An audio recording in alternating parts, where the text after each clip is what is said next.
c'est à sa song. Mike's Daily Podcast. Episode 616. It's Mike Matthews broadcasting from the last place on earth located somewhere in Podcastro Valley, California. Today, Benita, the Disgruntled Fiddle Player, the Brewmaster, plus the return of the segment Mike Makes Music, where I debut a brand new song that'll soon be sweeping the nation because it's a janitor song. Okay. Plus, we'll hear about a new music service that's going to give Spotify and Pandora a run for their money. Mike's Daily Podcast. And I have to tell you that the show we did on Thursday was oh so funny. Mike's Daily Podcast. Because what we did was we went to Coachella and tried to survive on the amount of water that there is before it's dried up. Actually, today it's raining here in Podcastro Valley. And you know what? I really wish that my name was Sally. But I need to rally up the troops to help me try to understand the wonder that is Buzzfeed. Mike's Daily Podcast. It's this website you probably heard of that was started by Jonah Peretti. Mike's, where you daily get these little podcast articles that are... Yeah! Actually, they're not articles, they're listicles. It's click-trature. Because you're constantly clicking on things, and okay, because it's always like the top 15 hottest daughters of rock and roll. The top 10 movies that's endings sucked. Speaking of which, I watched Doctor Dolittle, not the Eddie Murphy movie, but the one that they made back in 1967 that was a big hit. Well, it wasn't a big hit when it came out, but I think it got played on television a bunch. And it's a 1967 musical. No big deal, right? There's lots of musicals that came out in that era. But this one, I read the Wikipedia on it after I watched it, because the ending to that movie just ends. Usually when you watch a musical, there's usually a big ending with a big production and a big song, and then, fireworks go off, and that's the end of the movie. It just ends with Dr. Dolittle flying a huge moth, and that's how it ends. And I remember as a kid seeing that ending and going, what? So I had never seen the movie all the way through, so it's on Netflix. I watched it all the way through. And it turns out that probably the reason for that very short ending is because they ran out of money. I had mentioned on my Facebook that it says in the opening credits of Dr. Dolittle, the animals for that movie. That's what's amazing, is how they were able to get all these animals together. Like, you'll see a horse next to a lion, like in a zoo, they're all caged off from each other, right? But in this movie, all these animals are like sitting together in Dr. Dolittle's house.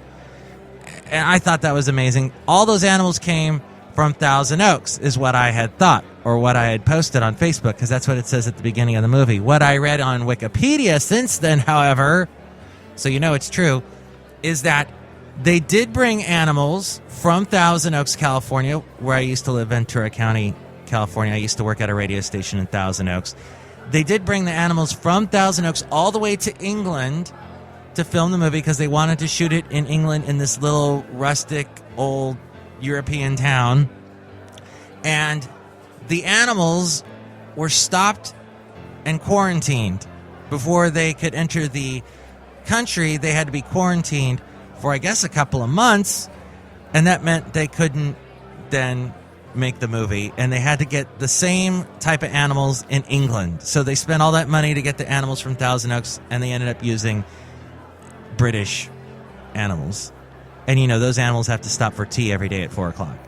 So that was another problem, was it rains a lot over there, and some of the animals were getting sick from all the rain, and you know how rain is with camera production crews. It destroys all the electronics and everything, all that water. Then Rex Harrison didn't want to do the movie, so Christopher Plummer was asked to do the movie. Then Rex Harrison said, no, I'll do the movie anyway. Christopher Plummer then had to be paid the amount of money he was going to make doing the movie, so all that money had to go to him. Rex Harrison was really popular at the time because he had done Camelot and that other one with the My Fair Lady, and Christopher Plummer, of course, Sound of Music. And there's this big snail in the movie, and they shot it on some island somewhere, And they brought this huge snail that was a prop. It was supposed to be like as big as like an airplane that's floating on the water. And when the natives of this island saw this snail, they got really mad. And they started rioting because apparently a bunch of the kids on the island got really sick from eating sea snails. And all of a sudden, here's this big sea snail, and they thought that the Hollywood people were making fun of them. So all that went on with just that one movie, Doctor Dolittle, back in 1967. The music, as far as musicals go, is pretty good, though the soundtrack apparently was overproduced, and for many years, you could find the album in bargain bins. Oh, look who just walked in. Hi, Mom. It's Benita the Rodeo Queen. How y'all doing?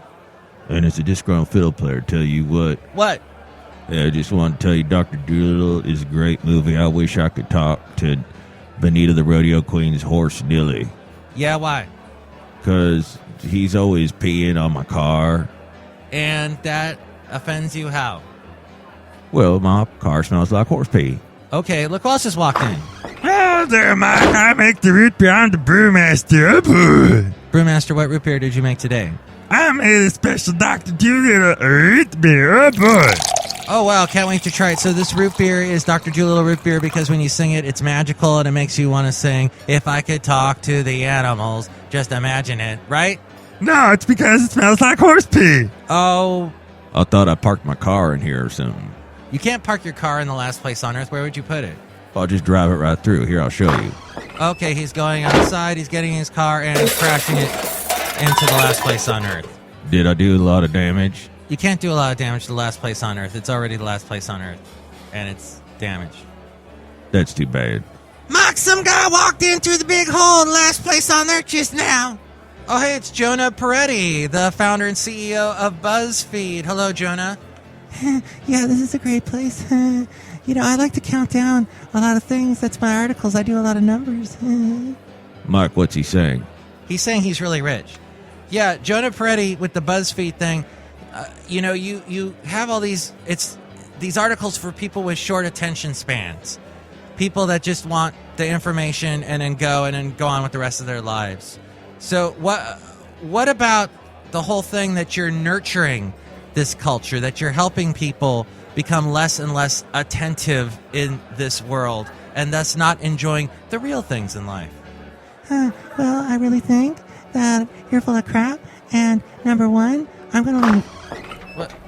What's number two? He didn't say what number 2 or 3 or 4. Now I have to click through and find out what those are. Dang him. BuzzFeed's infectious. Mike, at least he went through the door, not through the big gaping hole now in the last place on earth that I created. Yeah, that's nice of him. You know what's also nice is Jimmy Iovine. Iovine? That's what I'm going to call him. Iovine? I think it's Iovine. Io, whatever. He's appeared on, what's that show, American Idol. He's produced a bunch of big, huge albums. He's worked with John Lennon, Lady Gaga, U2.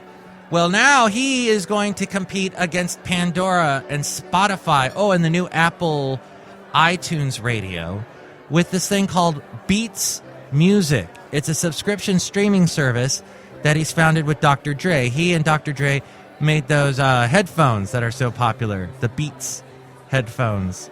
And he's also working with the guy from Nine Inch Nails, Trent Reznor, with it, too. They are making this music service. What's going to be different about it? It starts January 21st is when it will debut in America. This according to the NewYorkTimes.com. There's a huge marketing campaign that's going to include a major integration deal with AT&T, regular plugs on the Ellen DeGeneres show. They're even going to have a Super Bowl ad. That ain't cheap. They're trying to sell it as more of a digital playground or a nightclub, not just, I guess, a music player. Huh? Its interface, it says here, built primarily for mobile use, is full of sleek graphics over a jet black background, and it is organized in 4 swipeable panes that each deliver a constant feed of fresh songs in different ways tailored to each user. And its most intriguing feature is one that was devised by Trent Reznor, and it's called Right Now. In it, the user generates a playlist by completing a musical status update with 4 variables. I think Jonah Peretti would be already uninterested in this. I guess you have to input your place, your activity, the genre of music, and a person. It says here, for example, I'm at the beach and feel like pre-partying with my friends to dance pop. That yields Chemical Brothers, Lady Gaga, and Janet Jackson. That reminds me of the Songza Yap. On Songza, you can say, okay, what are you doing? Are you at work? And then you click yes. Then it says, okay, what are you doing at work? Are you just sitting at your desk, or are you actually working? You can say, I'm working. You answer a bunch of actually personal questions, and then from that, it comes up with a playlist for you. So the big question is, how much personal information are people willing to give up just to listen to music? I've heard of music on demand before, but this is more like music that's being a little too demanding. Some music listeners just want to have a passive experience and just not have to just want to click something and go. Well, I would hate to be the salesperson for Beats Music that would have to try and sell this idea to people. Go, it's like Pandora, but it's not. It's like it asks more questions. But then again, I don't make the big bucks that the Jimmy Iovine, Dr. Dre, or Trent Reznor makes. Mom, what happened to the old days radio? Well, I could just turn on my clock radio and listen to a bunch of commercials. Yeah, those were the great days, weren't they? Yeah, I miss them. I gotta go and feed my horse. Bye, I'll bye. Nearly just peed on your car again, Disgruntled Fiddle Player. What, the horse walked into the last place on earth through the big gaping hole? So that reminds me of a joke. Horse walks into a bar. Bartender says, "Why the long face?" Oh, that's how it goes. Disgruntled Fiddle Player and Brewmaster, since you're the ones left with me, I would like to test out this Beats Music app thing with us right now. I have a little beta copy of it right here, and I'm plugging it in to the outlet on the wall, and let's see what it... Ah! What the heck was it doing? Wow, that's not a very good app, is it? Mike, I don't think you're supposed to plug it into the wall. I think it just goes on your phone or something. Look at you all tech savvy all of a sudden. I was talking to Jonah per Petri dish. Jonah Peretti. Yeah, whatever. He's got a weird sort of impish laugh, doesn't he? He does. But that's what makes him so endearing. So what do you think about this whole thing with the beat music? Do you think it's going to be the next big thing? Are you going to try it out? Or are you already hooked and addicted to Spotify or Pandora? They say the big thing, too, is that Beats Music would never play the wrong song. Whereas Pandora, when you're listening to a station, all of a sudden it plays some song that's like, what? Why did it pick this? Apparently Beats Music will never do that. Well, we'll see. Email me, MIKEs-DAILY-PODCAST@gmail.com. We read your comments on the section Emails from Email. Also email me there if you'd like to be a guest on the show or if you'd like to sponsor the show. That's MIKEs-DAILY-PODCAST@gmail.com. And we have the website, MIKEs-DAILY-PODCAST.com. It's a simple website. No big whoop. But you can go there and find links to where to find us on iTunes, and you can subscribe to us and rate the show in iTunes. More people do find out about us if you do that. There's also a link to where to find us on Facebook, the Facebook page. Like the Facebook page, and when I post a new show, share that with your friends so more people will find out about us. Also links to where to find us on Twitter, Yelp, Spreaker, SoundCloud, and YouTube. There's also the Amazon deal of the day, which you can find on the main website, not the mobile website, although the mobile website has just been refurbished. It looks much nicer now. Yes, I was working on it, and now I hope you enjoy. You should check it out on your smartphone if you have not done that already. MIKEs-DAILY-PODCAST.com. But you cannot find at MIKEs-DAILY-PODCAST.com the Amazon Deal of the Day link, which if you go through that link on the website, we get a little support through that, which we haven't seen any support through that yet, but supposedly at some point that will happen. But if you do go through the mobile website, there is a little thing that you can click on to help support the show too at the bottom of the page. Check that all out, MIKEs-DAILY-PODCAST.com, as well as the blog and the Daily Podcast picture. Mike makes music. Okay, I'm debuting a new song here. This one is it's sort of that song that comes out of when you're in a breakup and you're getting over the breakup, but not really. There are a lot of songs about this, but I thought I'd take a different spin because there are some times when you go, what the hell? So let me get my singing voice ready. La la la la la la la la. Okay, and here we go.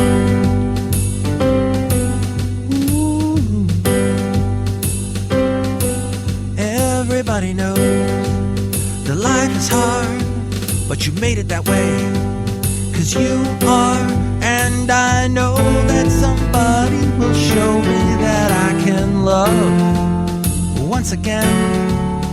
But I'm not so sure what the point is that life tells me you are still my friend.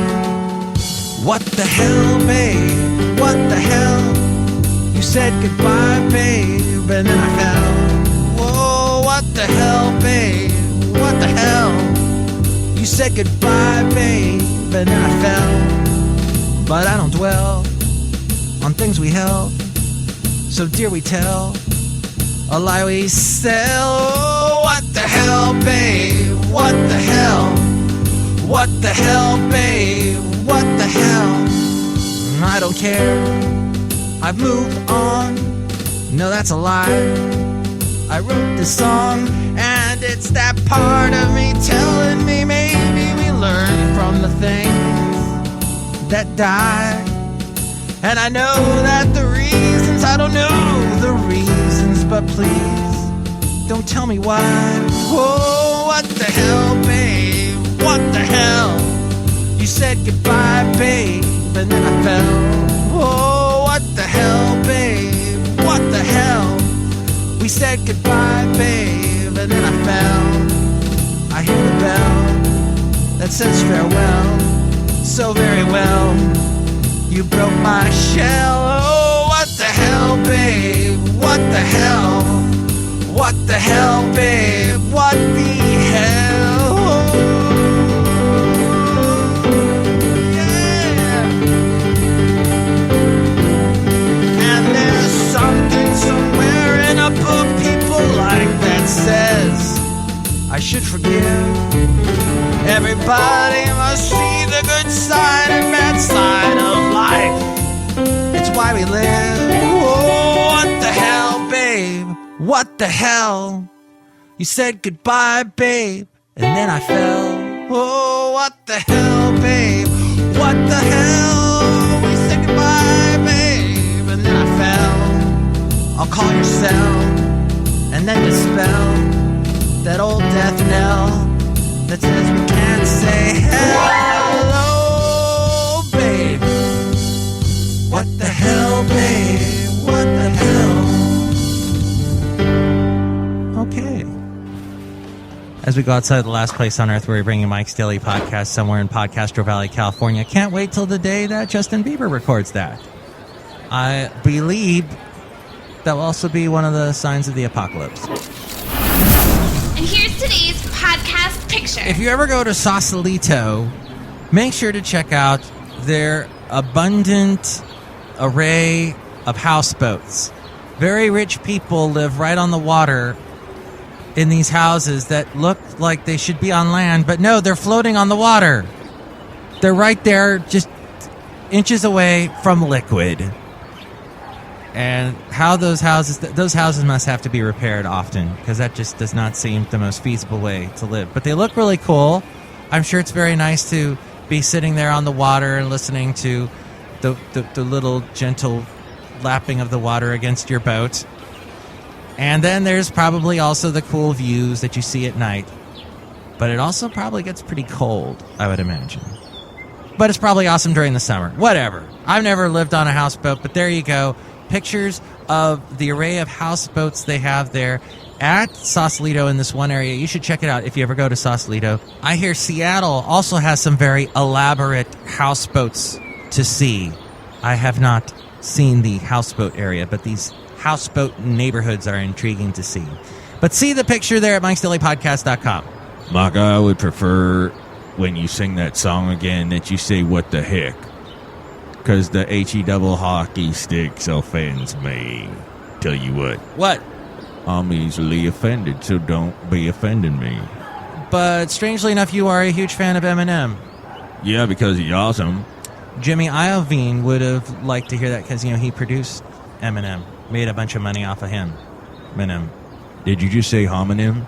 I might have. Join us tomorrow for the return of the segment News Random. Plus, we'll hear from Madame Rootabega, Valentino, and Bison Bentley. I miss the good old days listening to my clock radio and hearing a bunch of commercials. What radio commercial do you remember the most? Probably the ones for Prego. The spaghetti sauce? Yeah, there was always some guy talking about how delicious the spaghetti sauce was. And you remember that? Yeah, it was so great. I remember the Oxy commercials for that face pad that you take and you get all the acne off your face. I like those commercials a lot because the guy had a really deep voice. Disgruntled Fiddle Player, you have such nice skin. Did you use that stuff a lot when you were a kid? No, I just squeezed a lemon over my face every day. And that was to help you have nice skin? No, it's to keep me from getting scurvy.